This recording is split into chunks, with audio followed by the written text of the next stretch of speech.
bienvenidos a esta segunda jornada del encuentro que hacemos entre compañías e inversores. Primero de todo, les quiero recordar, han quitado el código, había un código BIDI para el que se pueden descargar el mapa de valores. Es una guía que publicamos ayer en el que tienen un resumen de alrededor de unas 70 compañías cotizadas del mercado español.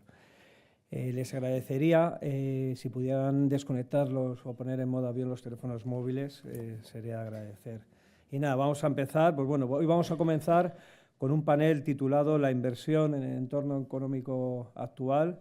La verdad que este panel lo pusimos el título como hace un mes y medio y la verdad que no ha podido ser más acertado, ¿no? Visto lo que está cayendo desde la semana pasada, el famoso Liberation Day de Donald Trump, y que ha marcado, pues bueno, pues está marcando un nuevo marco del comercio internacional. Al mismo tiempo, pues también se une que también seguimos con un escenario geopolítico todavía bastante complicado. Para analizarlo, pues hoy contamos con tres ponentes de reconocido prestigio que nos compartirán sus pensamientos. Tenemos a nuestra derecha a Javier Galán, director de inversiones de renta variable de Renta 4 Gestora, con Paco Lodeiro, cofundador de Value Investing FM y director de la Academia de Inversión, y con Gonzalo Sánchez, un buen amigo y gestor independiente. Muchas gracias a todos por asistir. Bueno, pues me gustaría empezar, primero de todo, preguntando uno por uno por el tema más actual que tenemos, ¿no? En estos momentos, el nuevo marco de comercio mundial, tras las medidas anunciadas por Trump la semana pasada y el impacto que podría tener el crecimiento económico y en otros factores, ¿no? Aquí me gustaría, sobre todo, que me dijerais, a ver, qué opináis y cómo actuáis, ¿no?, ante un escenario como el actual. ¿Cómo protegéis vuestras carteras? Estamos muchos inversores en estos momentos que hay mucho pánico, pues se pueden tomar malas decisiones o decisiones llevadas por el pánico que te llegan, pues evidentemente, pues a perder bastante dinero, ¿no? Entonces, bueno, pues empezamos contigo, Javier. ¿Cómo veis el sector y qué hacéis vosotros para protegeros? Sí, o sea, es cierto que es el momento más complicado para los inversores, ¿no? Porque ya nos pasó en en la anterior legislatura de Trump, ¿no?, que nos movíamos a golpe de tuit, y eso al final a los inversores, bueno, tanto profesionales como no profesionales, al que no tiene la sangre fría, ¿no?, para buscar una valoración de un tipo de activo, ¿no?, y permanecer con el perfil y con el tipo de inversión siempre que esté seguro, ¿no?, de esa inversión. ¿Por qué? Pues porque hoy te está diciendo, pues eso, aranceles, los mercados se lo toman muy mal, ¿no? No por el arancel en sí, ¿no?, sino por la probabilidad de recesión, ¿no?, que hay a nivel global, que incrementa de forma sustancial. Pero mañana a lo mejor te dice estamos llegando a un acuerdo con Vietnam, ¿no?, y el mercado te sube pues un 3%. O Europa mantendremos cero aranceles y te sube otro 7%. Entonces, si vendes presa del pánico, ¿no?, o muy nervioso porque crees que la administración Trump no está entrando en razón y vendes en el peor momento, pues a lo mejor te pierdes esos 7-8 puntos, ¿no? Entonces, yo creo que en estos momentos lo mejor es desde luego mantener la calma, porque no sirve de nada preocuparse, sinceramente, porque de todo se sale. O sea, hemos salido de guerras mundiales, hemos salido de pandemias, hemos salido de otras épocas de guerras comerciales y el mercado al final lo que refleja, ¿no?, pues son en el corto plazo los nervios, los sentimientos, los flujos y las noticias. En el medio y largo plazo son valoraciones y beneficios, ¿no?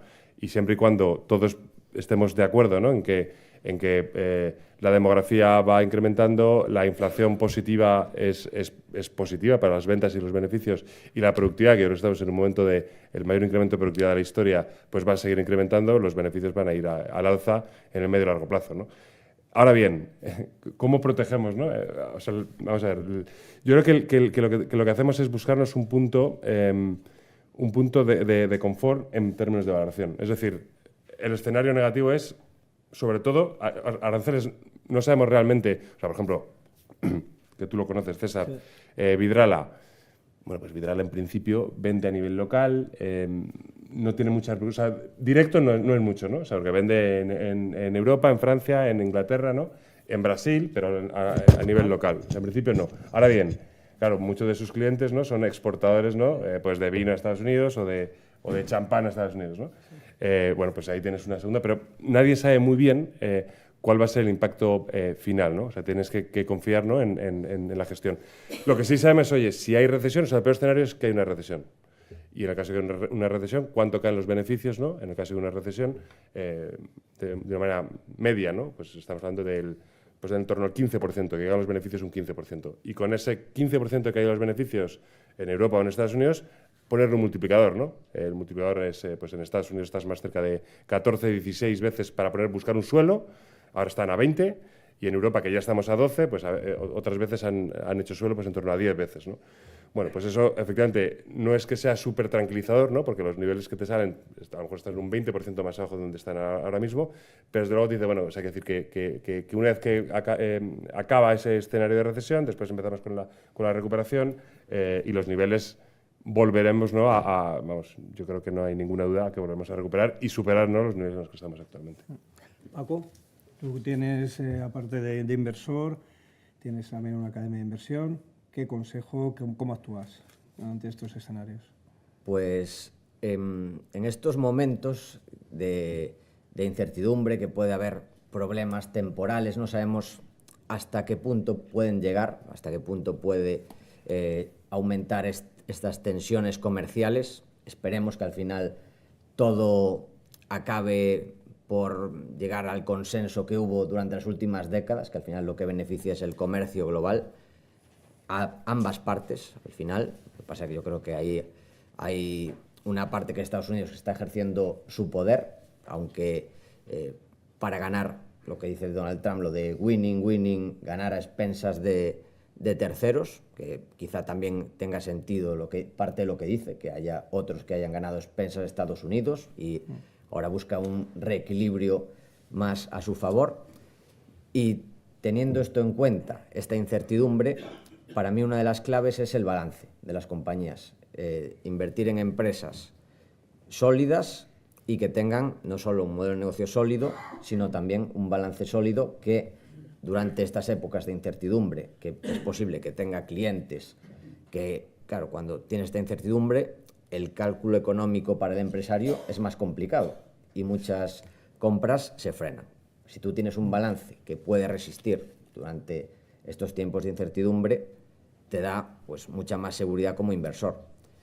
Después también en empresas familiares, empresas con un dueño, también te ayuda a mantener la calma, que suelen ser también, está relacionada el balance sólido con unos dueños detrás que no buscan rentabilidad a expensas de seguridad.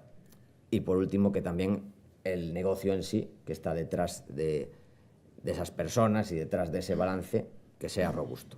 Con esa mezcla, yo creo que te ayuda a mantener la calma. Sí. Gonzalo, tú también inviertes en todo tipo de activos, renta fija. ¿Cómo valoráis este escenario? Bueno, yo creo que en estas situaciones, muchas veces cuando ya tienes la tormenta encima, pues probablemente lo mejor es no hacer nada, ¿no? Por lo menos entre que pasa la tormenta. En ese sentido, los deberes en general pensamos que hay que hacerlos antes, ¿no? Veníamos de una situación desde principios del 2023 bastante idílica, en la que teníamos crecimiento global a nivel de PIB en las distintas economías. Teníamos una senda de tipos de interés que después de las locuras del año 2022, con subidas triples, etc., teníamos un sendero mucho más claro y a la baja, lo cual es muy positivo para las bolsas, y por tanto teníamos unos BPAs al alza. Entonces, claro, mientras nada se rompiera, pues incluso podemos hablar de que ha habido una cierta complacencia de mercado, ¿no? Durante estos años, todo ha ido muy bien, y lo que ha ocurrido es que ha llegado un señor que tiene una wildcard, ¿no? Que es, a los que jugamos a juegos de mesas, esa carta que le puede dar la vuelta totalmente al tablero y te cambia la partida, ¿no? Y eso es cuando algo se puede romper en ese sentido. Entonces, bueno, por ahora está adoptando la línea dura. Esa línea dura te cambia esos tres factores que hemos dicho. La parte de crecimiento económico, si todo sigue igual, pues habrá revisiones a la baja. La parte de tipos de interés, pues va a poner en un brete a los bancos centrales, gracias, a los bancos centrales ya que esto va a ser dañino para la economía, pero también va a ser inflacionista, sin ninguna duda. Y la parte de BPAs pues, se va a tener que ir revisando a la baja, ¿no? Porque además el problema de todo esto, aunque quieran decir que es inducido, es que tú la incertidumbre, cuando la mantienes de una manera temporal durante demasiado tiempo, daña la confianza. Y al dañar la confianza, pues se convierte en algo estructural o semiestructural. Entonces, ya veníamos viendo que había alguien que podía romper la situación y entonces se podían haber tomado ciertas medidas. Es verdad que es imposible prever que iba a actuar de una manera tan brusca, por decirlo de alguna forma suave, pero se podían ir tomando medidas. Una vez que tú ya tienes la tormenta encima y tú ya estás en el sótano con tus víveres, lo mejor es probablemente esperar a que escampe, ¿no? Esperar a tener alguna señal. Podemos hablar ahí señales de claudicación por parte del mercado, por ejemplo, ¿no? Con niveles de VIX yéndose muy altos, niveles de valoración en compañías muy recurrentes, muy estables, de mucha calidad, ¿no? Que aquí es otro de los factores muy importantes a tener estas situaciones. ¿Qué tipo de cartera tienes, ¿no? ¿Qué tipo de activos estás metiendo? ¿Estás metiendo compañías que dependen de factores exógenos, factores como el petróleo, como los tipos de interés? ¿Tú estás metiendo compañías cuyo crecimiento viene soportado por demandas estructurales y poblacionales con buenos márgenes, con buenas generaciones de caja, con buenos retornos? Porque esas compañías siempre van a ser buenas compras en ese sentido. Si las compras un 15, un 20% más barato, hablando de compañías que no se ven muy impactadas por este tipo de situaciones, siempre va a ser una buena compra en el largo plazo y es muy difícil que te equivoques, ¿no? Y luego comentar, básicamente, cuando tú haces un gráfico de largo plazo con los niveles de VIX y los principales índices internacionales, el Eurostoxx o el Standard & Poor's, ves una coincidencia muy clara cuando hay picos de volatilidad con probablemente los mejores momentos de la historia para entrar en bolsa. Entonces, en ese sentido, hay que mantener la calma, quedarse en el búnker y en cuanto empiece a haber brotes verdes, empezar a hacer compras. Probablemente no todo de una, porque nunca vamos a obtener el mínimo de mercado, nunca vamos a comprar en el mínimo. Además, intentarlo creo que es poco realista y además frustrante, porque nunca lo vas a conseguir, pero puedes ir haciendo compras cuando tú ya ves que la situación ha escampado, cuando tienes algunas pruebas de que la situación va a ir a mejor, ¿no? Ya lo iremos viendo durante los próximos días, pues probablemente. Como has comentado, Gonzalo, pues muchas de estas ocasiones se convierten en oportunidades de inversión. Lo vimos en el COVID, bueno, la caída que tuvo, la recuperación, como luego además la economía pues evolucionó de manera positiva. Hemos visto, como has comentado, pues las bolsas, como has dicho, hasta un punto complacientes, ¿no? Subiendo mucho, pero se confirmó que fue una oportunidad de inversión. Lo hemos visto también en anteriores crisis. Sí. Siempre es una oportunidad de inversión. Ya nos has comentado, pues, bueno, pues cómo hacer esto. Paco, ¿tú, por ejemplo, qué opinas? ¿También consideras que puede ser un buen momento para ir tomando posiciones? Has dicho que es un poquito también antes, a lo mejor esperar un poquito. A ver, depende, porque yo creo que en Europa sí que es un muy buen momento, pero, por ejemplo, en Estados Unidos había valoraciones bastante exigentes en algunas empresas y creo que hay en algunas que sigue habiendo valoraciones exigentes. Por ejemplo, Apple es una empresa que, en mi opinión, es una gran empresa. Yo fui accionista durante mucho tiempo, pero últimamente el negocio a nivel de innovación está bastante estancado. Todos los que somos aquí usuarios de Apple, pues es difícil ver la diferencia entre el último iPhone y el de hace 4 años, cuando antes era casi cambios revolucionarios y eso hacía que la gente estuviera más incentivada en comprar. En cambio, la valoración es cada vez más exigente y como esa, pues muchas de las 7 magníficas, que ahora pues, han corregido bastantes, empresas también muy seguras, como por ejemplo Costco, que me parece un grandísimo negocio, pero aún así, con las caídas que ha habido, pues sigue estando cara. En cambio, en Europa sí que veo mayores oportunidades. También hay que separar el grano de la paja, también lo que comentamos, empresas de más calidad, balance más robusto, si pueden ser empresas familiares mejor, pero veo más oportunidades ahora en Europa que en Estados Unidos, por valoración. Tú, Javier, ¿cómo ves? Es difícil, lo veo es difícil. Fantástico. Sí. Es difícil, llevamos sí, unas semanas muy chulas. Sí, sí. Me decía mi mujer, se lo comentaba, me decía mi mujer esta vez, Leonardo, está la bolsa cayéndose y tal, y tengo... Dice, no, otra vez no. Claro, ya hemos vivido muchas, ¿no? O sea, los que llevamos 25 años o más trabajando en estas, hemos vivido muchas, y de todas nos recuperamos. A ver, yo creo que es importante, han hecho referencia tanto Gonzalo como Paco, ¿no?, en el tema de la calidad de los activos, es decir, invertir en algo que conoces, invertir en algo que controlas y que te fías, ¿no?, y que confías. Para eso es súper importante el balance, es decir, una compañía que de por sí no tiene deuda, pues ya partes con una ventaja para la tranquilidad, ¿no? Es decir, bueno, si no tiene deuda, pues tiene varios años, ¿no?, hasta que quiebre, ¿no?, por ponerte en el peor escenario, ¿no? Pero ya si esa compañía además está con márgenes muy altos, se ve que tiene unos productos, unos servicios que vende que son crecientes, que tiene una demanda creciente, ¿no? Y insisto, con esos márgenes altos y sin deuda, bueno, ya es que es muy complicado. O sea, antes que quiebre esta compañía, van a quebrar otras muchas antes, ¿no? Es decir, hacer los deberes efectivamente en el tema de que invertir en compañías que tengan una calidad elevada. Y después, el tema de normalizar, ¿no? Es decir, puedes tener un año nefasto en 2025, o sea, puedes tener una recesión en 2025, igual que tuviste en 2020, ¿vale? Pero los beneficios de una compañía o sea, perdón, la valoración de una compañía o de un mercado no son los beneficios que tienen en un año determinado, ¿no? Hay que intentar normalizarlo. César lo hace mucho en sus análisis de las cíclicas, ¿no? De los Acerinox, los Arcelor, los Vidral, como hemos dicho, los CAF, ¿no? O sea, compañías que pueden tener un año pues con unas ventas mucho más bajas de normal, a unos precios mucho más bajos de normal, pero que eso no es lo normal, ¿no? Entonces, lo que hay que intentar es normalizar, ¿no?, pues unas ventas de las compañías, unos márgenes y unos beneficios, ¿no? Y con eso llegas a una valoración normalizada, es decir, cuando escampe, cuando todo sea mucho más normal, y si en ese escenario normal la rentabilidad o el potencial que le das es muy alto, pues tienes que estar tranquilo, y si tienes capacidad, pues los recortes, ¿no?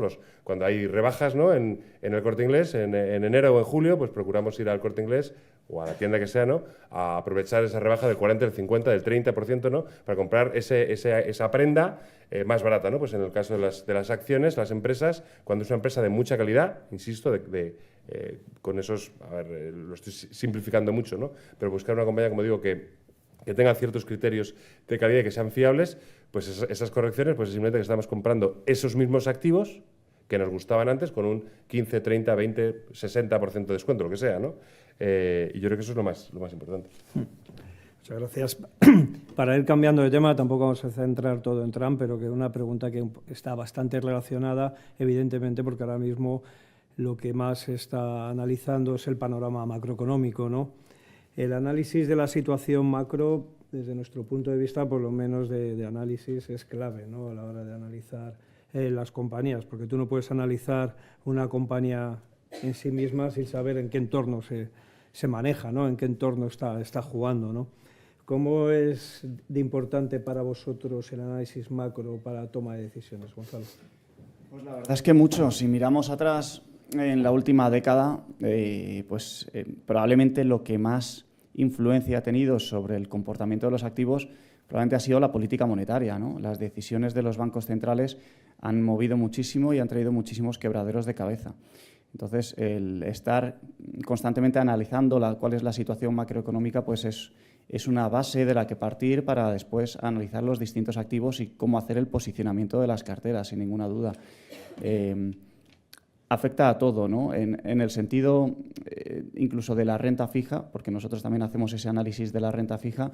Claro, el que nos haya llegado a esta situación de Trump con las bolsas muy altas y tal, pero por ejemplo los spread de crédito en una situación bajísima, pues ya nos denotaba desde el punto de vista macro aplicado a la renta fija que estamos en una situación de complacencia que en cuanto algo se rompiera, pues podemos tener un problema más hiperbolizado, más agravado, ¿no?, por la situación. Y todos esos componentes pues los tienes que analizar para ver cuál es el posicionamiento que tienes que tomar a los activos, sin duda. Paco.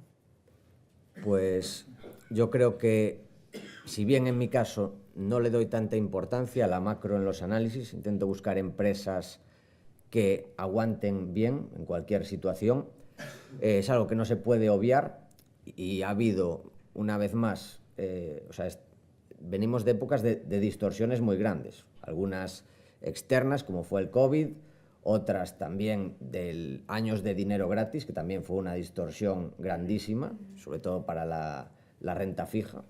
Todavía seguimos en uno de los mercados bajistas, creo que es el mercado bajista más largo de renta fija a largo plazo que ha habido en la historia.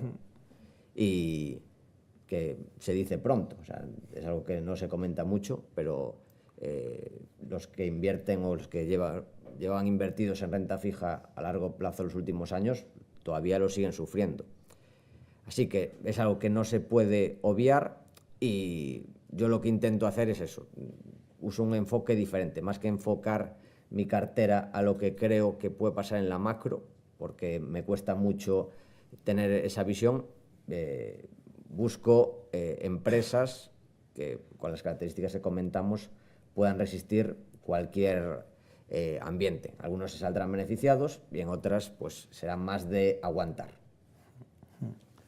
Javier. Sí, bueno, a ver, o sea, es verdad que la macro es complicado de prever, ¿no? Yo creo que si ya de por sí analizar compañías es difícil y puedes hablar con el director financiero, con el consejo delegado, con el relación con inversores y ves o palpas, ¿no?, el producto o el servicio que vende, con la macro es complicadísimo, ¿no? Claro que, por supuesto, hay que mirarla, ¿no? Miras los tipos de interés, miras la inflación, miras crecimiento o recesión, o sea, por supuesto que hay que mirarlo, ¿no? Y después también, pues eso, vuelves a normalizar, ¿no? O sea, el mundo crece al 3% anual, ¿no? Unas veces estamos en muy bajo crecimiento, estás al 2, y otras veces creces muy alto y creces al 4 o al 5.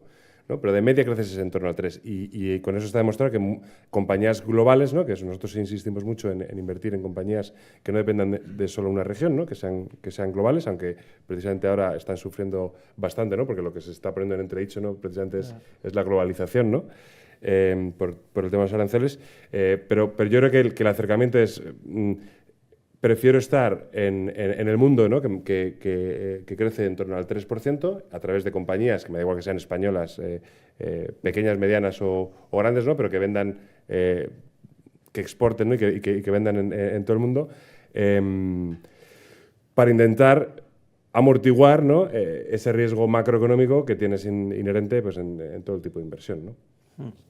Por ejemplo, ayer tuvimos a Acerinox, que nos contaba que, bueno, ha sido la compañía que más ha caído en estos 3 días en el IBEX y, sin embargo, es una compañía que con los aranceles americanos pues se ve tremendamente beneficiada. Es una compañía, como me comentó ayer su director general, que en los años buenos el 70% de sus beneficios provienen de Estados Unidos, en los años malos un 120%. Tienes un escenario ahora mismo pues prácticamente idílico para ellos, ¿no? Aranceles en Estados Unidos, te va a frenar importaciones, te va a mantener niveles de precios elevados, están aumentando las carteras, como nos comentó ayer, que estaban más o menos al 80-85 hace unas semanas y que de repente les está llamando y que han incrementado de manera notable sus carteras, ¿no?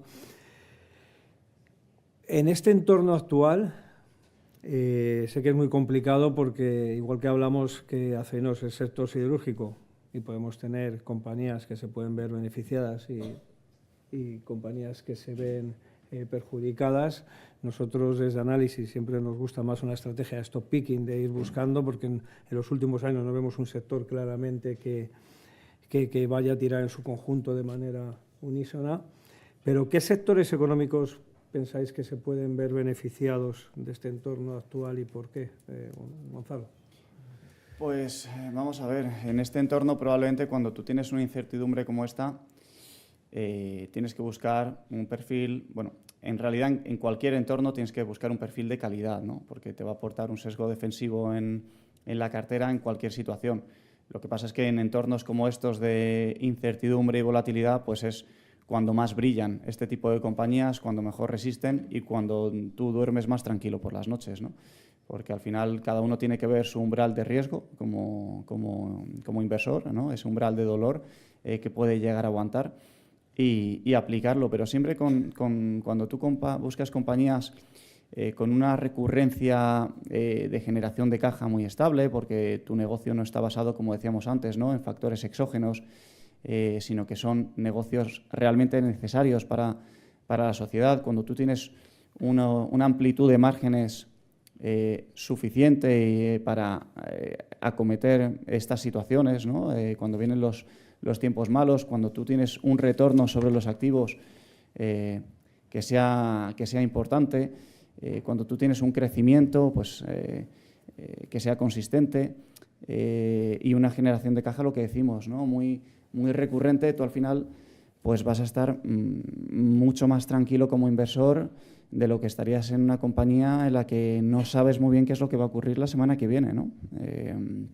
Aunque se lo digan ahora mismo a los inversores o a las compañías, ¿no? A los empresarios americanos que no saben muy bien qué es lo que va a ocurrir la semana que viene en ese sentido, que están importando materias primas como locos, ¿no? Se ha visto una inflación muy fuerte de materias primas por las compras que están haciendo las compañías industriales allí, y mientras tanto habrá otras que digan, bueno, pues es una mala situación, pero no me va a cambiar la fotografía del año en ese sentido, ¿no?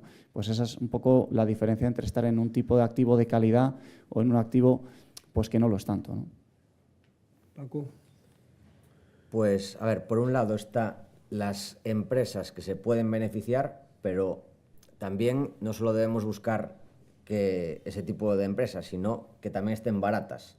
Entonces, el problema es que el mercado ha ido corriendo a este tipo de empresas que van a resistir mejor o que se pueden beneficiar. Pues, yo qué sé, hablamos de Costco. Costco me parece una empresa buenísima, es de venta al por menor. Bueno, está llegando a Madrid, de hecho. Sí, bueno, en tenemos Galicia. dos.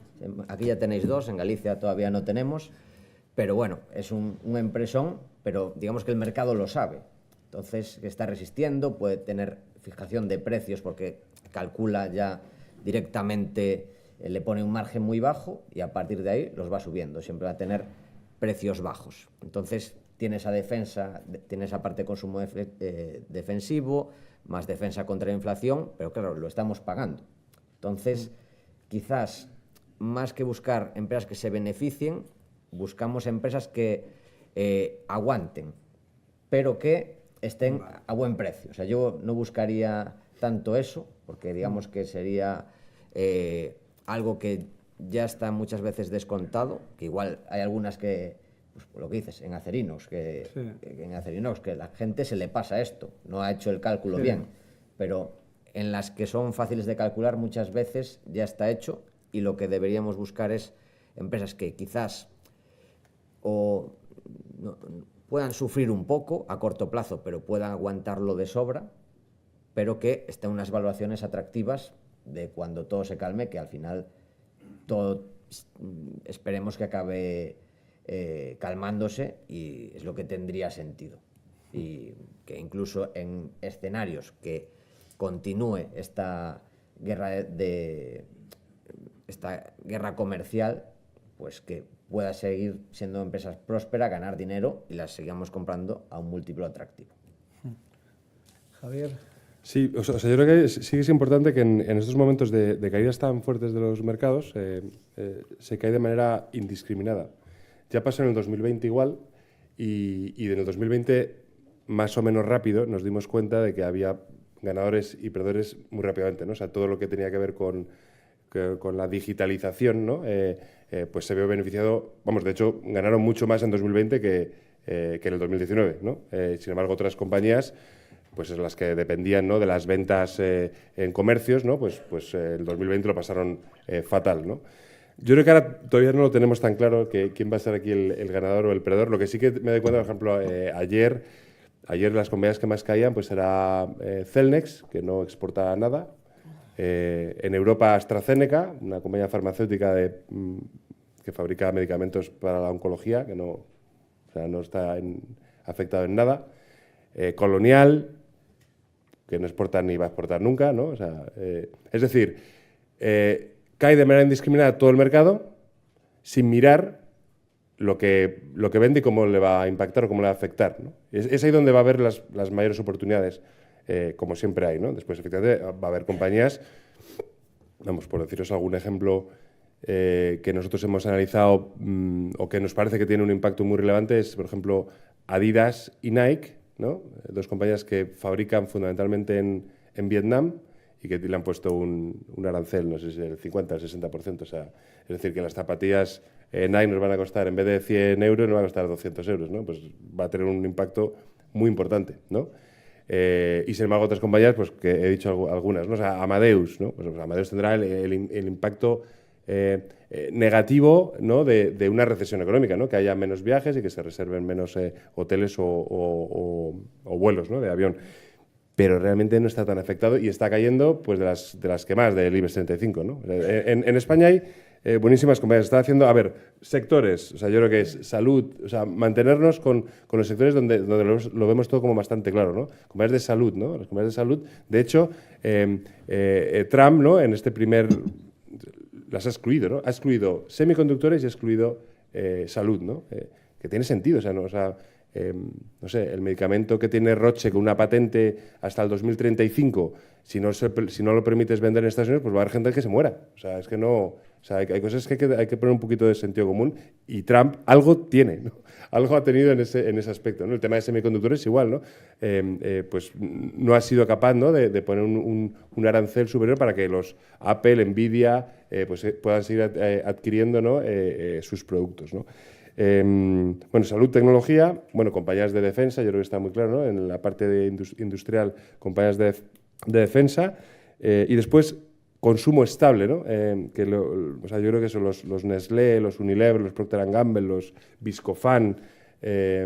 Inditex no es tanto consumo estable, ¿no? Pero es un compañón igual, ¿no? Y seguro que sale de la crisis fortalecida. Pero bueno, Inditex también se verá obviamente afectada, ¿no? Toda su cadena de suministro y logístico. Pero vamos, que hay oportunidades por doquier. Sí. Bueno, aquí tengo una pregunta, pero como la voy a hacer, pero no la voy a hacer evidentemente, porque tenía, ¿qué sectores económicos, cuáles son los principales riesgos para la estabilidad económica en el corto y medio plazo? Por lo cual esa yo creo que no la saltamos, ya lo tenemos bastante claro lo que está cayendo, ¿no? A ver, vamos a ir un poquito más a lo que son ya las compañías, ¿no? Un poquito más abajo. Nos has comentado antes, Paco, y los demás, ¿no? Que buscáis, evidentemente, compañías poco apalancadas, que tengan un buen negocio, familiares en algunos casos, que tengan unas buenas perspectivas de crecimiento, pero las compañías están dirigidas por personas y al final, oye, pues creo que conocer a los management, a los equipos directivos, que es una de las razones por las que hacemos este evento, ¿no? Para que el inversor tenga la oportunidad de conocer a los equipos directivos que manejan las compañías, ¿no? Que normalmente, pues, si no trabajas en el sector, pues no tienes ese acceso, ¿no? ¿Cómo veis vosotros de importante a la hora de tomar una decisión de inversión conocer previamente el equipo directivo? Javier. Bueno, yo eso me di cuenta muy pronto, ¿no? Que, a ver, igual que los inversores particulares muchas veces invierten en un fondo de inversión, ¿no? Y delegan su gestión, ¿no? en las decisiones de un equipo de gestión, y yo creo que es importante que ese particular conozca al equipo de gestión. Por eso a mí me llama mucha atención cuando invierten en fondos extranjeros que muchas veces no saben ni cómo se pronuncia, ¿no? Dice, pero, o sea, no sabes, ¿no? Realmente que... O sea, ves un track record, pero no sabes qué están haciendo ni te lo van a explicar nunca, ¿no? Yo creo que eso es muy importante, que eso es mi trabajo, ¿no? O sea, es gestionar y comunicar, ¿no? Pues mi forma de gestionar, ¿no? Y que la gente vea que eres una persona sensata y que tomas decisiones. Pues en el tema de las empresas es exactamente igual. Es decir, no es lo mismo el consejo delegado, no voy a poner nombres, ¿no? Pero que no sea fiable, ¿no? O que esté tomando decisiones y que tú hables con él y que te genere desconfianza, que un equipo directivo pues que tenga un buen track record y que además cuando hablas con él pues le ves una persona, me da igual que sea el director financiero o el consejo delegado o el presidente, ¿no? que te guía, ¿no? A una forma de ver la empresa y el negocio y la industria, pues que tú lo compartes, ¿no? Entonces, yo creo que estas oportunidades que efectivamente nosotros con levantar el teléfono prácticamente o bueno, no tan rápido, pero bueno, tenemos mucha facilidad para hablar al menos con alguien del equipo financiero de todas las empresas cotizadas, de forma bastante sencilla.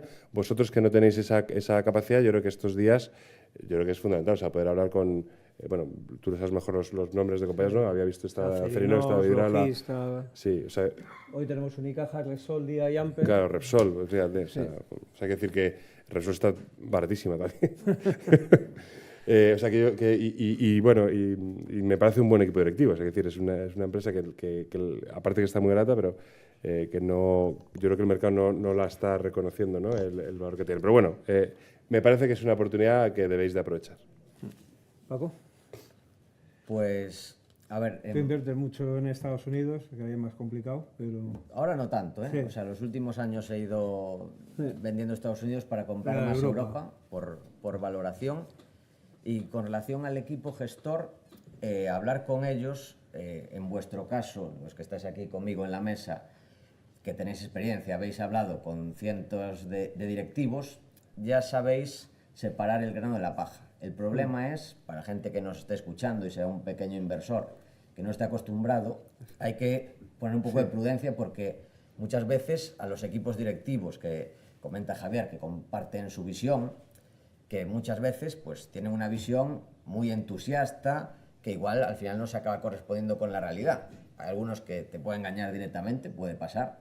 Otras veces, pues hombres, si estás ahí dirigiendo una empresa, tienes que tener una visión, tienes que ser optimista, pero el inversor tiene que ser más prudente. Entonces hay que tener cuidado con esto, sobre todo al principio, cuando te reúnes las primeras veces con equipos gestores que quizás pequen un poco de optimismo, sobre todo al principio, como digo, cuando no sabes filtrar si vas a empresas sobre todo más pequeñas, empresas que todavía no ganan dinero, ahí sí que hay que andar con pies de plomo. Pero sí, yo considero que genera valor, pero con esta prudencia. Totalmente de acuerdo, Paco. Sí, pues la verdad es que ahí yo creo que al final eso se ve con el tiempo, ¿no? Cuando las compañías van haciendo delivery y lo que te han dicho realmente lo han cumplido o lo han cumplido con creces, es cuando tú realmente puedes distinguir el grano de la paja y ver equipos que están aportando valor o no. Yo creo que la parte del equipo directivo es vital como un factor más de calidad de una empresa. Igual que miramos el ROCE, los márgenes, es que la estrategia que mete el equipo directivo tiene una incidencia total en todos esos factores de calidad de la empresa. Entonces lo tienes que mirar como un factor más. Yo aquí sí que voy a dar algún nombre porque yo creo que además en España tenemos grandísimos equipos directivos, la verdad, en ese sentido.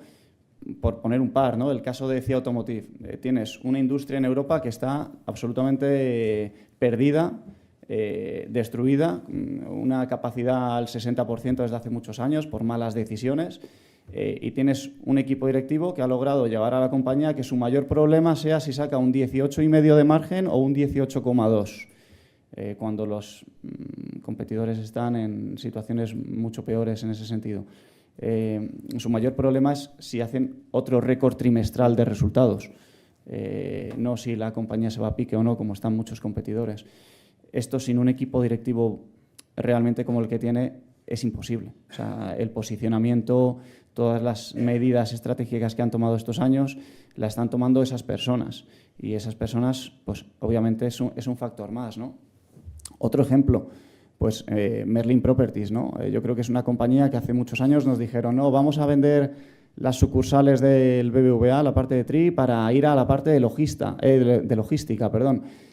porque es una parte que va a aportar una rentabilidad en las carteras, porque totalmente se ha cumplido al 100%. Después, años después, nos hablan de los centros de datos, ¿no?